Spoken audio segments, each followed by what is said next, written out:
no livro Mantras de Vida de Loester, psicografado por João Nunes Maia. Tudo me serve no campo imenso onde trabalho. Nada desprezo, porque conheço o valor de tudo. Livro dos Espíritos, a questão 499. O espírito protetor está constantemente com seu protegido? Alguma circunstância em que, sem abandoná-lo, ele pode perdê-lo de vista? Há circunstâncias em que não é necessário que o espírito protetor esteja junto de seu protegido. Em Obras Póstumas, nós estamos falando sobre a natureza do Cristo, falando sobre a suposta divindade de Jesus. As palavras que se seguem indiciam da parte de Jesus certa fraqueza humana, certa apreensão quanto aos sofrimentos e à morte que lhe vão ser infligidos, o que contrasta com a natureza divina que lhe atribuem. Elas, porém, demonstram ao mesmo tempo uma submissão de inferior para superior. Então, agora nós temos algumas passagens. A primeira é de São Mateus, no capítulo 26, versículo 36 a 42, quando Jesus está no Monte das Oliveiras. Então chegou Jesus a um lugar chamado Getsêmani e disse a seus discípulos: Sentai-vos aqui enquanto vou ali orar. E tendo levado consigo Pedro e os 2 filhos de Zebedeu, começou a entristecer-se e a estar em grande aflição. Disse-lhes então: Minha alma se acha em mortal tristeza. Ficai aqui e velai comigo. Indo para um pouco mais longe, prosternou-se com o rosto em terra e orou, dizendo: Meu Pai, se for possível, faze de mim se afaste este cálice. Entretanto, não seja como eu quero, mas como tu queiras.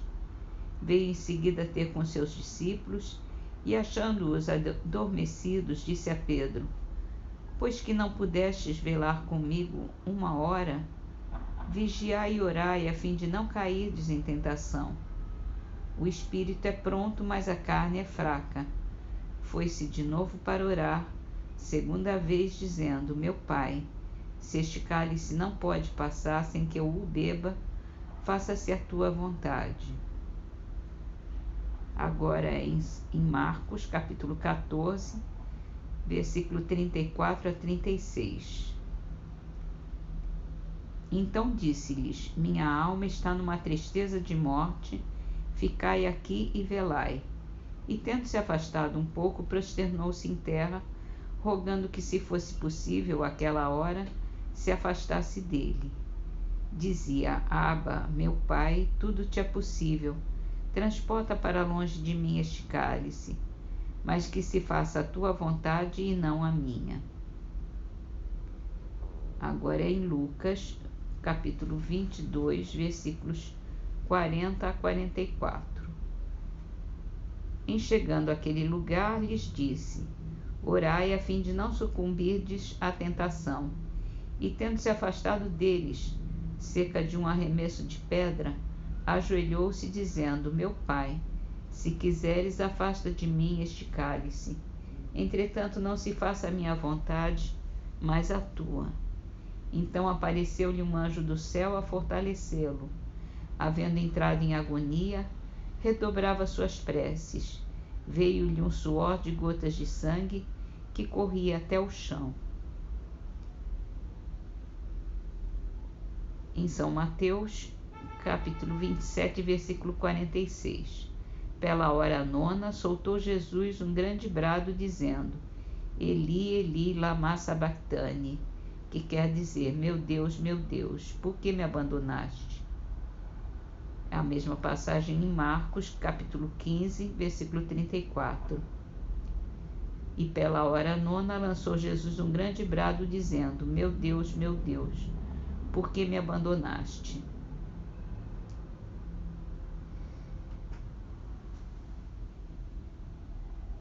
As passagens que vamos transcrever poderiam deixar alguma dúvida e dar ensejo a crer-se numa identificação de Deus com a pessoa de Jesus, mas além de que não poderiam prevalecer contra os termos precisos das que precedem, trazem consigo a devida retificação. Agora é João, capítulo 8, versículo 25 e 26. Perguntaram-lhe: quem és tu, então?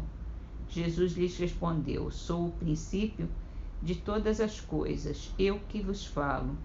Tenho muitas coisas a dizer-vos, mas aquele que me enviou é verdadeiro, e eu não digo senão o que dele aprendi.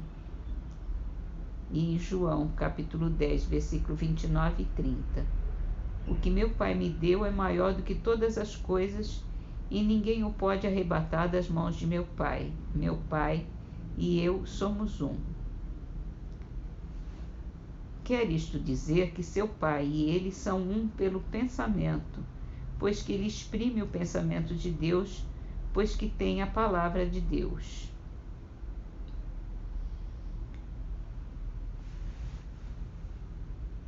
A próxima passagem é João, capítulo 10, versículos 31 a 38. Então os judeus tomaram de pedras para lapidá-lo. Jesus lhes disse: muitas obras boas tenho feito diante de vós pelo poder de meu Pai. Por qual delas quereis lapidar-me? Os judeus lhes responderam: não é por nenhuma boa obra que te lapidamos, mas por causa da tua blasfêmia, porque sendo homem tu te fazes Deus. Jesus lhes replicou: não é escrito na vossa lei: tenho dito que sois deuses? Ora, se ela chama deuses aqueles a quem a palavra de Deus era dirigida, e não podendo a Escritura ser destruída, como dizeis que blasfemo? Eu, a quem meu Pai santificou e enviou ao mundo, porque disse que sou filho de Deus? Se não faço as obras de meu Pai, não me creiais. Se, porém, as faço, quando não queirais crer em mim, crede nas minhas obras, a fim de saberdes e crerdes que meu Pai está em mim e eu nele. Noutro capítulo, dirigindo-se a seus discípulos, ele diz: nesse dia reconhecereis que estou em meu Pai, e vós em mim, e eu em vós. Aqui é João, capítulo 14, versículo 20. Destas palavras não há que se concluir que Deus e Jesus são uma única entidade, pois de outro modo também se teria de concluir das mesmas palavras que os apóstolos e Deus eram um. E assim termina esse capítulo, quer dizer, esse item. E em Parnaso de Além Túmulo, a poesia é de Augusto dos Anjos, Nos Véus da Carne. Na ilusão material da carne espúria, sob o acervo das células taradas, choram de dor as almas condenadas ao cárcere de lágrima e penúria. Entre as sombras das míseras estradas, vê-se a guerra da inveja e da luxúria, esfacelando com medonha fúria o coração das almas bem formadas. É nesse turbilhão de dor e de ânsia que o homem procura a eterna substância da verdade suprema, alta e imortal. Deixando corpos pelos cemitérios, a alma decifra o livro dos mistérios, de luz e amor da vida universal.